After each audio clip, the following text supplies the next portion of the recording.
asalaamaaleykum yéen ñi nga xamante ne yéen safoo la chaîne YouTube 7net di chaîne bi nga xamante ne dafa ñëw pour waxtaan ci sport promouvoir un peu le sport, rendre plus visible le sport et aussi apporter des solutions aussi ci sport bi par rapport ak jafe-jafe yi muy dund. Donc émission bi ñu dëgmal tuddee ko les contributions de Adams pour le bon fonctionnement du sport sénégalais. Donc tey dafa ñëw pour waxtaanee ak yéen ci jafe-jafe yi ak xat-xat yi nga xamante ni sport mu ngi koy dund Sénégal. Donc dans sa globalité tey jii dañu choisir sport football, mais dinañ waxtaanee jafe-jafe yi lamb yi di dund. waxtaane jafe-jafe yi boxe bi di dund, waxtaane jafe-jafe yi football di dund, waxtaane aussi jafe-jafe yi de manière générale sport yi ñu ngi koy dund fii Sénégal. Donc comme ni ñu waxee tey thème bi ñu jël tey dafa nekk sport, le football. Gis nañ ni football bi am na ay manquement ci fànn yoo xamante ne waroon na gën a mën a ñoŋ, donc ndax pour mu permettre football bi mu gën a avancer. C'est vrai, gagné nañ Coupe d'Afrique, planifié nañu avec benn méthode boo xamante ne permettre na ñu am résultat ba gagné Coupe d'Afrique. C'était une demande sociale, donc l'État a compris que c'était forcément une demande sociale, mu œuvrer sur le sens de tout faire pour gagner une Coupe d'Afrique. Mais aussi ci biir gagné Coupe d'Afrique boobu daf ci am liggéey boo xamante ne y a des entrepreneurs sénégalais yoo xamante ni ils ont beaucoup contribué pour loolu aksi. Mais li ma gën a soxal man mooy le football local. Le football local ne marche pas comme ça devait être. Football local bi am na jafe-jafe te jafe-jafe yi football local bi am li ko wundu dëgg mooy ñàkk moyen ak ñàkk vision boo xamante ne ñi ko tàmbali ci projet ba ca njëlbeen ba tax na ba jafe-jafe am ba jusqu'à présent solution amagu ci. Donc moo tax ma ne il faut que ñu waxtaane mbir mi, waxtaane ko encore, waxtaane ko, nous sommes passionnés que nous sommes, waxtaane ko aussi sportif que nous sommes, waxtaane ko aussi en tant que sénégalais ki ba xamante ne bëgg nañ yëfi dox, bëgg nañ yëfi avancer, bëgg nañ yëfi dox. Bi ci njëkk ci jafe-jafe yi mooy manque de moyens, le nerf de la guerre, xaalis comme bi nga xamante ne war nañ ko mën a dugal ci football bi pour mu suqali football bi à tous les niveaux nag, parce que aussi football nekkul nii rek voilà nit ki taxaw ci biir terrain bi rek ñëw dóor bal bi dugg. Donc c'est un processus boo xamante ne mooy eggale yëf yi foofu ba nga xamante ne di nga gis public bi nekk ci stade bi di seetaan fees del, da nga gis joueur bi football li muy football mu neex, da nga gis aussi voilà de bons joueurs yoo xamante ne ñu ngi ci biir, gis aussi des entraîneurs yoo xamante ne capables de créer du beau jeu. Donc tout cet ensemble là mooy fexe ba nga mooy wane que ni football bi nii mu ngi dox. Donc bi ci njëkk mooy jafe-jafe yi nga xamante ne jëm na ci wàllu koom pour mën a former de bons entraîneurs, former de bons joueurs, mettre sur place un bon plan programme boo xamante ne attractif boo xamante ne dina permettre le sponsoring mu ñëw benn, permettre aussi les médias ñu approché wu le football sénégalais pour pouvoir faire des directs. Quand qui parle de direct parle forcément des sociétés qui vont suivre pour ñu seeni produits ñu mën ko gis. Donc li waral nag kon yëf yi soxe ci niveau boobu la ñuy waxtaane mooy c'est un projet boo xamante ne conçu en 2009 par un groupe de dirigeants sénégalais pour professionnaliser l'activité. Mais ci seen xalaat daf ci am loo xamante ne peut-être mooy man dama jàpp ni c'était un projet à xalaat bi yëpp dafa yemoon dans le court terme, mooy que ni il faut tout faire pour former des joueurs et les vendre. Mais nag vendre un joueur c'est quelque chose de très difficile parce que quand le talent est partout et que la demande devient de plus en plus peut-être il y a plus de produits que la demande, donc ça devient difficile de pouvoir vendre un joueur. Donc donc xalaat boobu ñu xalaatoon du xalaat bu gën peut-être jàpp ni yëf yi buñ ci jaay bu ñu dugalee suñu koom demee ba ci biir jaay quelques jours nañ mën a amortir suñu charge donc looloo tax club yi ci bëri traditionnel yi ci bëri après par la suite dañ dem ba am ay jafe-jafe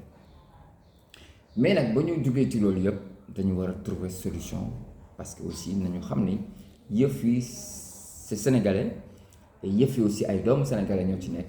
di ci jóg ko daan donc buñ ko bàyyi mu sooxe ñàkk bàyyi mu sooxe bi naka la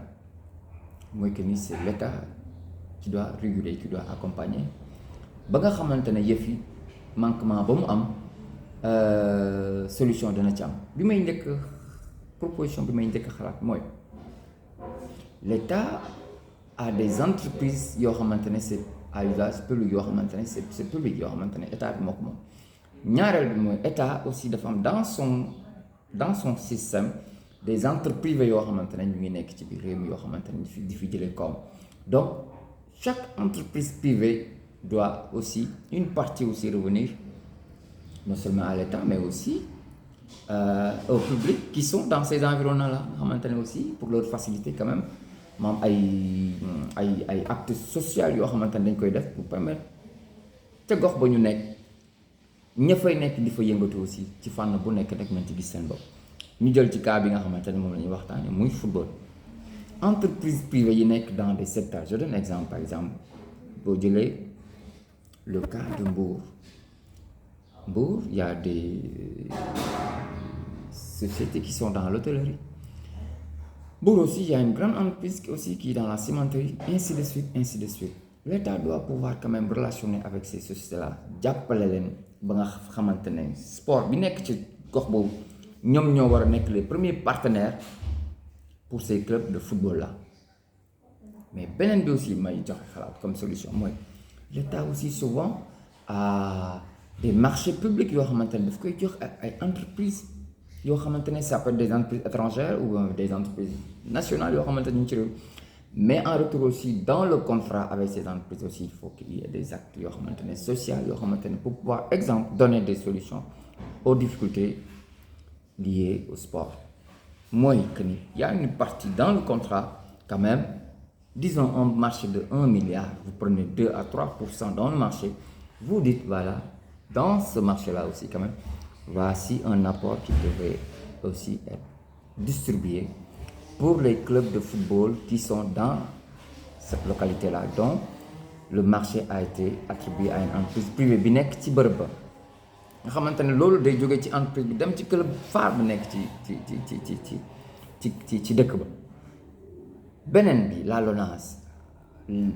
Orange je me rappelle en 2001 c'était pas encore l'avènement de téléphonie portable la société Orange faisait presque 75 milliards de bénéfices mais disons de 2001 à 2001 ça fait 20 ans mais imaginez le nombre de bénéfices que cette société est en train de gagner dans ce pays-là je rappelle en 2001 la société Orange faisait presque 75 milliards de bénéfices par année de 2001 à 2022 c'était pas encore en 2001 l'avènement de téléphonie portable et cette société-là gagne combien par année dans ce pays-là elle est société bi dafa war a capable jël en charge le football local à hauteur de 5 milliards chaque année comme sponsoring du leen wàññi dara seen chiffre d'affaires la LONASE qui est une entreprise publique qui est en relation parfaite avec le sport qui doit accompagner le football sénégalais dafa war a accompagner le football sénégalais vous allez en Côte d'Ivoire la LONASE accompagne le championnat local c'est le premier sponsor pratiquement pour le football ivoirien parce que c'est des sociétés qui marchent c'est des sociétés qui génèrent beaucoup de bénéfices beaucoup d'argent donc sociétés yi dañu war a jàppale le football local beneen bi mooy je propose à l'État de faire un prêt de 10 milliards pour la ligue professionnelle de football payable en 5 ans ou en 10 ans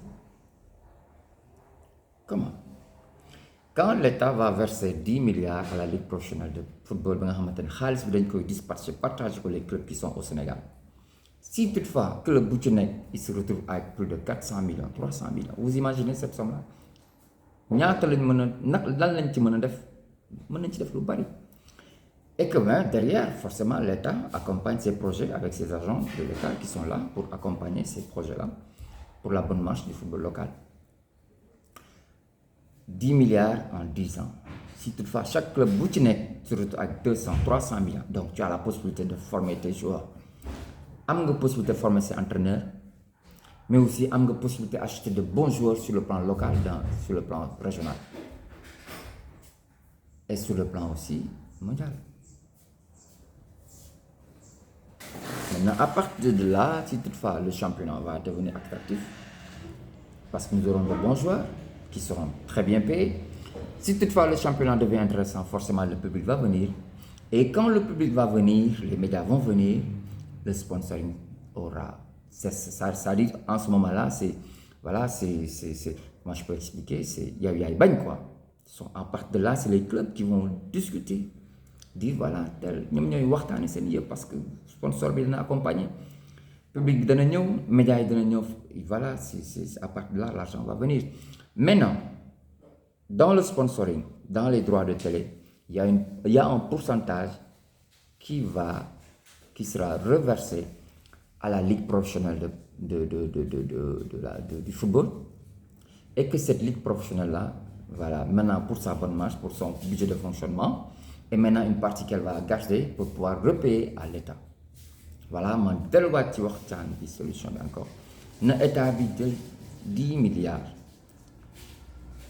jàppale ko football local bi bu jógee ci 10 milliards yooyu ba jox ko football bi local bi la ligue professionnelle de football aussi jël somme boobu partagé ko ak club yi club bu ci nekk xam naa ne di nga am au moins 200 peut-être à 300 millions léegi 200 à 300 millions club bu ko ci am da nga mën a jënd joueurs yu baax da nga mën a am entraîneur yu baax da nga mën a former ces joueurs yu baax championnat bi dina commencer neex parce que football bi dana neex dana nekk championnat bu neex public bi dana ñëw sponsor bi public ñëwee rek mu suivre donc bu sponsoring bi ñëwee forcément télé yi dinañ ñëw donc te ku ci ñëw du doon gratuit dina am loo xamante ne da nga ko jël dugal ko ci football bi la ñuy jël nag di ko dugal ci football bi am ci partie boo xamante ne ligue bi da koy retirer un pourcentage boo xam da koy jël aussi pour mën a payer cette dette là que l'État a prêté à la ligue jël ko aussi une partie un pourcentage généré par ces fonds là jël ko mën ko delloo État fay ko en 10 ans le football local n'aura plus besoin de subventions de l'État et que voilà parce que à partir de là les subventions vont venir, les sponsoring vont venir, le championnat sera attractif, ils vont vendre des joueurs et ils vont gagner aussi des trophées sur le plan continental. Donc pour wax leen un peu solution am na parce qu'il y a pas une volonté vraiment politique boo xamante ne am na mais aussi manque de vision aussi par rapport ak suñu dirigeants yi moo tax aussi jafe-jafe yi am ndax aussi naa leen dolli yëf yi te bañ koy xalaatee aussi waroon nañ ci dolli que ni xaalis buy jógee ci poche développé wul football donc comme malgré jafe-jafe yëpp am na nag solution bi nañ ko toog waxtaanee ko pour trouver solution donc lii laa jàppoon ni buñ ko defee ñun ñëpp war nañ mën a indi solution pour que football local bi jafe-jafe yi mu am génn ci ba nga xamante ne on va vers la Ligue africaine de football, on va gagner la Coupe CAF, voilà, donc ndax man franchement sama priorité nekkul Coupe d'Afrique, c'est bien, mais man sama priorité mooy que le championnat local là vraiment ñu développer parce que c'est un championnat qui nous permet de créer des emplois, permet à ces jeunes garçons qui sont là dans le football aussi de pouvoir gagner de l'argent et vivre de leur sport. Donc lii tey jii nii laa ñëwoon pour waxtaane ko muy loo xamante ne jàpp naa ko bokk na ci solution yoo xamante ne bu ñu ko defee football bi dina génn ci jafe-jafe waaw di leen santaat di leen gërëm di wax kontaan nañ comme ni ñu ko waxee tey jii nii solution lañ apporté woon pour le football local prochaine fois nañ apporter solution pour la lutte wax suñu xalaat le basket la boxe et les autres disciplines ñu leen di santaat den gërëm yéen ñi nga xamante ne yéen a safoo la chaîne YouTube 7net den jox daje ba beneen merci